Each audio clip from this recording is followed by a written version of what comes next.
আসসালামু আলাইকুম। আমি টুরস অফ বেলালের ছোট ভাই, যাকে আপনারা মাইন্ড করবেন না। সে বেলাল ভাই কিন্তু একটা সাইকেল নিয়ে একটা ভিডিও করছিল, ঠিক আছে? তো সাইকেলটার মধ্যে ছিল আমাদের ওই নাসা ভাই বিনোদন, সে ছিল বসা, আর হলো টুরস অফ বেলাল ছিল এইভাবে ড্রাইভার।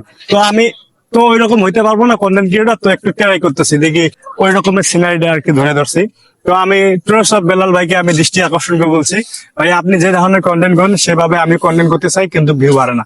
তো আসলে এই ভিউ বাড়ে নাকি আমি তো বুঝতেছি না, কারণ আমি আপনাদেরকে বলতেছি যেমন টুরস অফ বেলাল উনি একটা সাইকেল নিয়ে ভাবে একটা ভিডিও করছে। তো আমি আজকে চেষ্টা করলাম একটা সাইকেল নিয়ে ভিডিও বানানোর জন্য। তো আসলে এই প্ল্যাটফর্মে কাজ করতে গেলে আপনি সাইকেল নিয়ে ভিডিও করেন বা যেখানে যান না কোনো ভিডিও করেন, আপনার হলো টাকা, ভাই আপনার টাকা যেদিকে সেদিকে আপনার থাকতে হবে। তো আমি এখন টাকা ইনকাম করতেছি, আমি সাইকেল নিয়ে ভিডিও করি না আমি কোনো কিছু নিয়ে ভিডিও করি, আপনার দেখার টাইম নেই, ঠিক আছে? তো যেমন বেলাল ভাই, টুরস অফ বেলাল, উনি মানুষকে অনেক ভালো মন্তব্য দিয়ে অনেক টাকা ভিউ কামাইতেছে। যেমন বেলাল ভাই ফানি ভিডিও করে, তারপরে নাসা ভাই বিনোদন আছে, উনি কিন্তু বিনোদন জগতে আছে। তাহলে আমি কোন প্ল্যাটফর্মটা বেছে নেবো? আপনাদের কাছে একটা প্রশ্ন, যদি ভালো মতামত জানেন অবশ্যই আমার কমেন্ট বক্সে জানাবেন। আমি কোন প্ল্যাটফর্মটা নিয়ে কাজ করবো? ফানি ভিডিও না ডুয়েট ভিডিও না টুরস অফ বেলাল ভাইয়ের প্রথম ভিডিও? আপনারা অবশ্যই জানাবেন। সবাইকে বোঝানোর জন্য ধন্যবাদ।